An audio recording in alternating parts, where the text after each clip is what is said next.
Good morning, Year 7. Hope you're all well. Going to go through quadrilaterals today for today's lesson. This is in chapter 16 in the textbook. The learning objective today is to pretty much name quadrilaterals based on their side lengths, angles, and if they contain any parallel lines. So just a reminder of what a quadrilateral is, for those of you who've forgotten. It is a four-sided 2D shape. So four-sided 2D shape. The shape itself will all have straight edges and it'll be closed. Now, for easy number 1, we're going to draw and name the following quadrilaterals using coordinates that we did in a previous chapter. So we've got 5 different quadrilaterals to draw with different corners for each one. This first one has corners A, B, C, and D. This one has E, F, G, H, and so on. And we're going to do this on a coordinate grid. And once we've drawn them, we're going to try and name them. So the first one, we have corner 1, 1. I need to remember what instructions that would be. So people remember it as first number, which is the x-coordinate, is along the corridor.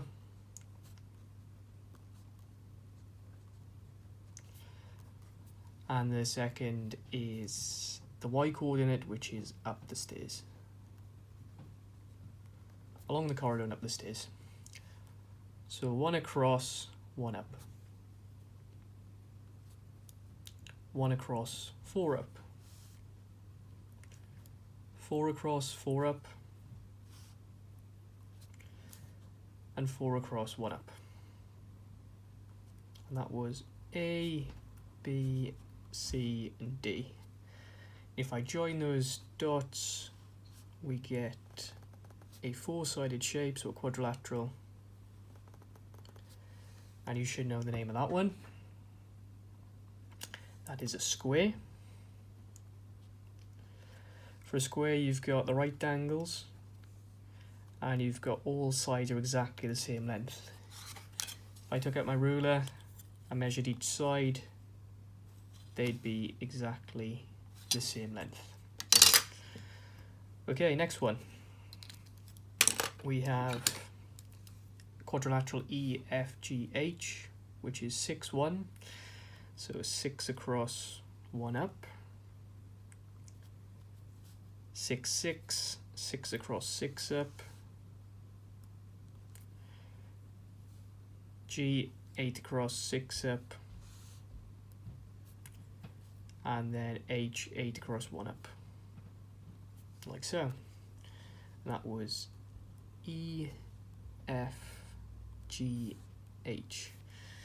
Yeah, if you're going to put more than one of these on the same axes, you do need to label them like I'm doing. Join the dots, you get a quadrilateral, four-sided shape. And again, you should know the name of this. It's got all straight sides. It's got right angles. This side's the same as this side, and this side's the same as this side, and that's called a rectangle. For that one. Right, 3 more to go. IJKL for the next one. So we've got minus 8, 2. Now, can you remember what happens if you've got a negative coordinate? So 8, 2 would be 8 right, 2 up, but minus 8, 2 means you go to the left. So 8 to the left and 2 up. So 8 to the left and 2 up. 6 to the left and 7 up. 4 to the left and 7 up. And 0 to the left or right and 2 up. And that was IJKL.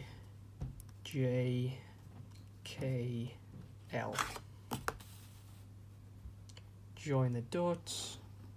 So you get your quadrilateral.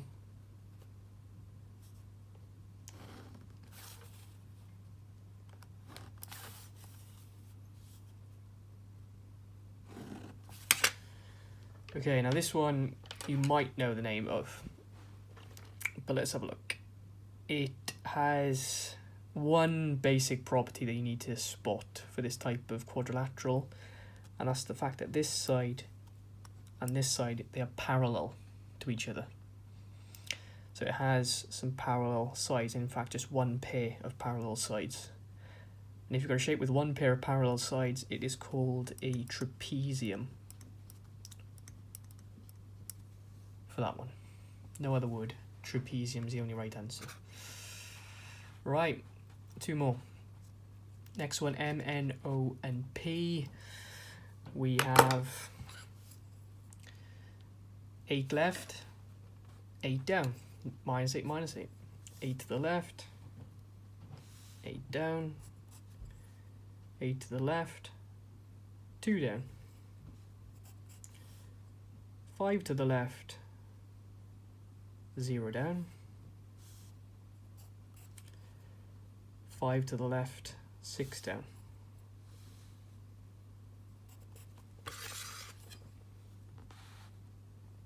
Okay, join the dots.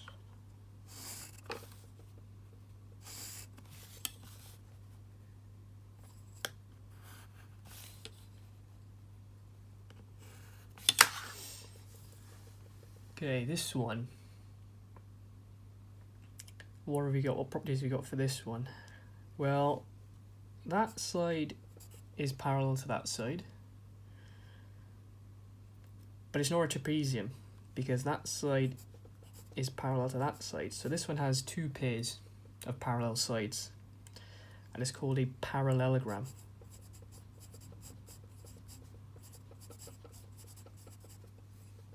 And there we go. So a trapezium has 1 pair of parallel sides. Parallelogram has 2 pairs of parallel sides. Last one. Actually, I'll name the corners for this one M, N, O, P. Right, last one. Q, R, S, and T.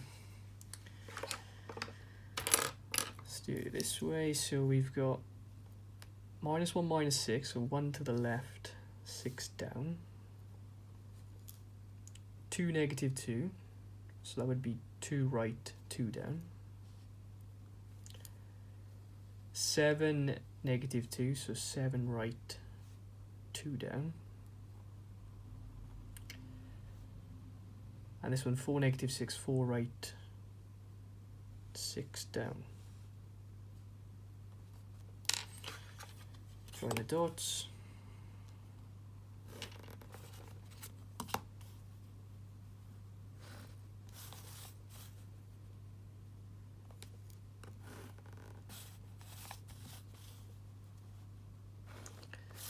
And you got this shape. So let's try and name this one. Well, that's parallel to that. And that side's parallel to that. And we've got a shape with 2 pairs of parallel sides. We called it a parallelogram. However, that would be wrong for this. And I need to use my ruler to convince you why. Because if I measured the lengths of each side, they're all exactly the same. So this is not only 2 pairs of parallel sides, but all of the lengths are exactly the same. And that shape is called a rhombus. A rhombus is the fancy name for that. Also known as a drunken square. Just a square which is fallen over. Obviously, if you write drunken square in a test, you get no marks, unfortunately. And a parallelogram you could think of as a drunken rectangle.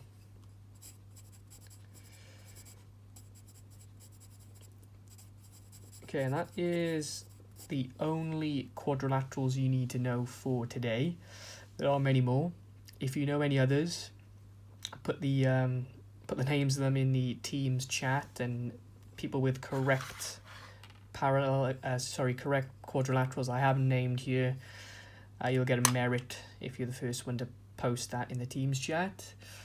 And just to quickly summarize and set you some work, I'm going go through the properties of each quadrilateral. So, starting off with the square, the first one we drew, we need all lengths to be the same. So all lengths equal, and we need 4 right angles.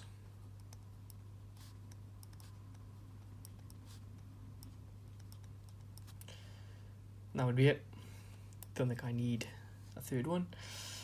For the rectangle, the opposite lengths are equal.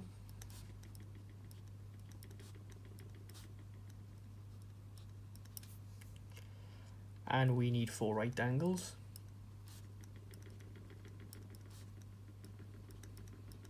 Don't think I need a third one. For the trapezium, remember the trapezium was this shape. For that trapezium, you need exactly 1 pair of parallel sides.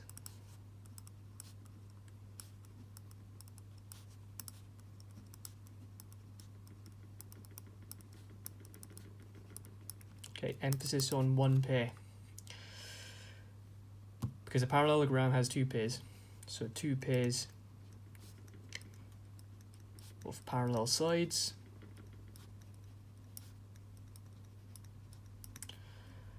And a rhombus has 2 pairs of parallel sides.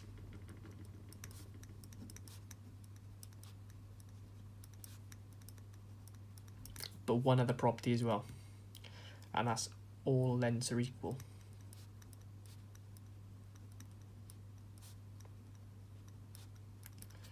And those are the properties you're going to be looking for in the next exercise, which is on page 291 and goes on to 292 in the textbook. It's exercise 16C, and you've been asked to pretty much draw a coordinate grid. You have to draw, I think they tell you, find this page.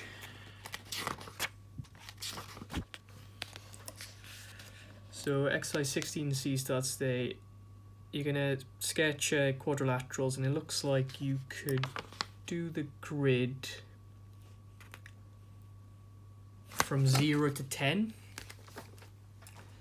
So what I mean by that is your grid for each one can look like this, obviously a lot neater than this, and go from 0 up until 10.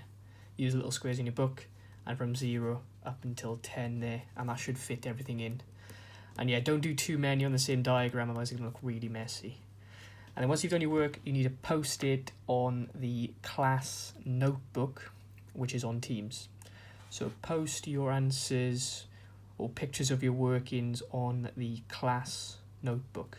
Remember to do that. Okay, so class notebook on Teams with your pictures of your answers. Thank you very much.